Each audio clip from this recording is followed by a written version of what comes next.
Бисмиллахир-рахманир-рахим. Алла Таалага чексиз мактоолор болсун. Жана акыркы пайгамбарыбыз Мухаммад Мустафа саллаллаху алейхи ва салламга Алланын саламы жана салаваттары болсун. Ассаламу алейкум урматтуу мусулман биртугандар. Бул окуя кошуна мамлекеттердин биринде болгон. Облустук ички иштер бөлүмүндө иштейм. Ар түрдүү окуяларга күбө боло берип, кандай гана окуя болбосун көнүп кеткенмин. Бирок жүрөк түшүргөн бир окуя эч эсимден кетпей койду. Анда эмесе окуяга көңүлүмдү бурамын. Шаардын тургундарынын бири мындан 2 жума мурда өлгөн эжесинин эмне себептен жана ким өлтүргөнүн билүү үчүн кабырын ачып экспертизадан өткөрүүнү суранып арыз менен кайрылды. Мындай окуя дайым эле болгондуктан адаттагыдай эле кабыл алдым жана ишти баштадым. Биринчи иште туугандарынан баштап кимден күмөн санап, ким бул ишке кол урушу мүмкүндүгүн сурап сүрүштүрдүм. Аңгыча болбой өлтүрүүгө күмөндүү жаран өз кылмышын мойнуна алып мекемеге кирип келди. Сурак алуу башталды. Кимсиң? Кай жерде өлтүрдүң? Кантип өлтүрдүң? Шериктериң барбы? Натыйжада 35 жаштагы жигит аны уу берип өлтүргөндүгүн айтып берди. Өлүктүн туугандары аны асып өлтүргөндүгүнө күбөлүк берип жатышкан эле. Иш кыйындашып кетти. Акыры экспертизага берүү үчүн кабырды казмай болдук.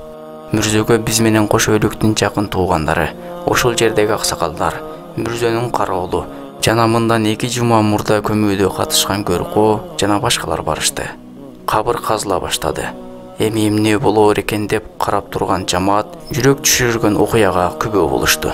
Кабыр казылып өлүк жаткан жерде бекиткен кам кыштарга кол узатылганда, кыштар оттой кысып кеткенин байкашты. Ичкериден ысык аба жана өтө жагымсыз жыт чыгып жаткан эле. Эптеп кыштарды алып өлүктү сыртка чыгаруу үчүн кепинден тарта баштадык.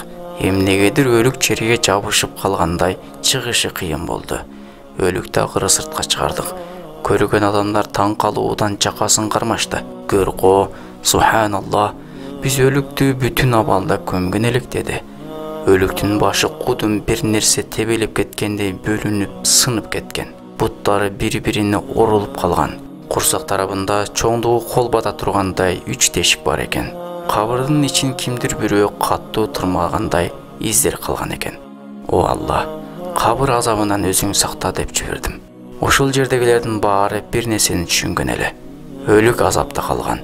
Эми өлүктү экспертизага алып баруудан эч кандай пайда жок экенин өлүктүн жакындары, туугандары түшүнүштү. Кайра өлүктү жайына койдук. Баягы алган кыштар арадан 2-3 саат өтсө да муздабаган экен. Эптеп кайрадан тизип топурак тартып көмүп койдук. Үйгө кеч бардым. Болгон окуядан башым ооруп, тамак да ичпестен уктап калдым. Түш көрдүм. Түшүмдө бир аял мага бакырып, эмнеге кайра мени жайыма койдуң? Эмнеге мени азапка таштадың деп көз жашын көл кылып ыйлап жаткан экен. Чочуп ойгондум. Таң атты. Ишке барып кылмышка шектүүдөн сурадым. Өлгөн эже эмне иш кылат эле? Кече мүрзөдө ушундай иштер болду дедим. Кылмышкер: ал катын ошону көрө турган, өтө начар адам эле. Таап алган кесиби адамдарга акча берип пайызы менен кайтарып алчу сүткор эле. Кээде акчага муктаж болуп калган кыз келиндер пайызга акча алып төлөй албай калышса, аларды байыраак эркектерге бир төңгө алар менен болууга мажбурлап, ошол акчалуулардан тыйынын чыгарып алчу. Кээде боюнда болуп калган кыздар төрөсө, аны бекер алып башкаларга сатчу деди. Мына сырдын чечими. Ошол окуядан кийин өзүмдүн кыңыр кыйшык иштеримди оңдоого кириштим. Билем, баары эмес. Бирок көпчүлүк милициялар мен сыяктуу кыңыр кыйшык иштерге кирип кетишкен. Айтарым Кудайдан коркула. Ошол аял жаткан кабырга биз да барабыз. Дүйнөдө түбөлүк калбайбыз. Сен бирөөнү сыздатсаң, бирөөнү коркутуп тыйынын жесең, аныкталбаган ишти күмөнүң ошондо болуп туруп башка бирөөгө илсең, пара менен иштерди жапсаң, анда сенин бара турган жериң тиги процентчинин бара турган жеринен жакшыраак эмес. Кудайдан коркуп туура чечим чыгар дейт мусулман бир тууганыбыз. Имам Шафи рахматуллах алейхиден адамдар сурашты. Курандагы азабы эң каттуу аят кайсы деп сурашты. Мен бул тууралуу Куранды окуп буйруса жообун эртең айтайын деди. Эртеси топтолгон жамаатка карап, кечээки сурооңор жооп беретинде айтайын. Куранды баштан аяга окуп, азабы эң каттуу аят сүткорлор туурасында экенин билдим. Анда сүткорлорго Алланын жана анын элчисинин согушу болот деген экен. Согуш болгон жерде эмнелер болот бир санап өтөлү. Биринчиси, согуш болгон жерде эч качан тынчтык өкүн сүрбөйт. Экинчиси, согуш болгон жерде курмандыктар болот. Үчүнчүсү, согуш болгон жерде ынтымак ырыскы азаят. Төртүнчүсү, согуш болгон жерде коркуп жашоо, чочулоо деген болот. Бешинчиси, согуш болгон жерде арман, кайгы ээлеп алат. Жана башка толтура жаман көрүнүштөр болот.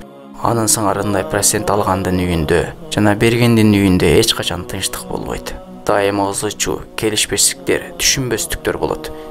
Үйүнөн жылан чыккандай баары ыдырап тарап кетишет. Чогуу, күлкү, шаң менен тамактанган күндөргө куза болушат. Канчалык акчаны көп тапса да, анын берекеси болбойт. Акчам көп деп ойлойт, бирок көбөйбөгөнүн өзү сезет. Алуучу кантип берем деп коркуп жашайт. Берүүчү кантип алам деп жашайт. Эмнедендир коркуп жашашат. Арман кайгылары көбөйөт. Бирөөсүнүн кызы төрөбөйт. Бирөөсү балдарын турмуш жолуна бере албайт. Бирөөсү орукчан, бирөөсү ажырашып кеткен, жана башка толгон токой армандары бар. Бул иште процент алуучу дагы, берүүчү дагы бирдей күнөөгө ээ. Себеби сен албасаң, тиги бербейт эле деген сөз келип чыгат. Эми бул айтылган сөздөр бул дүйнөдө берилүүчү азаптар. Ал эми акыреттегиси албетте мындан да оорураак. Ошондуктан бул иштен тыйыл. Сүткорлуктан башка жолу болбогондо, Алла Таала сүткорлукту арам дебейт эле. Демек, адал жолу бар. Андан көрө соода саттык кыл, бизнес башта. Мына ушул жолдор адал. Кудайдан корк. Алла сага эскертүү берип жатат. Ошону билип аңда. Ассаламу алейкум рахматуллах ва баракатух.